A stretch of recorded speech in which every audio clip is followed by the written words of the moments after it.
If you want to achieve what has never been done before, you need ambition. This is what brings you from what if to let's do it. So the question is, can you fully recover polyester textile waste, such as from a bike jersey? To make this fiber-to-fiber process feasible, the R&D teams of 3 companies joined forces.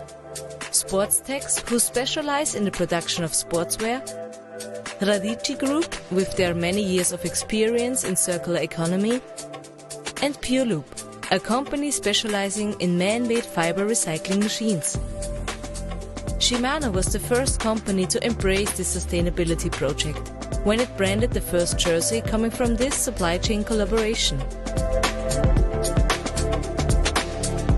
The first step in this chain is the sorting of used garments at RadiciGroup.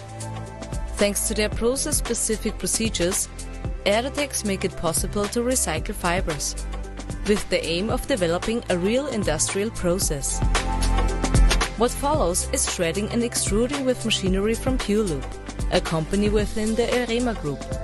Before pelletizing, the IV level of the feed material is increased to the same level as virgin material.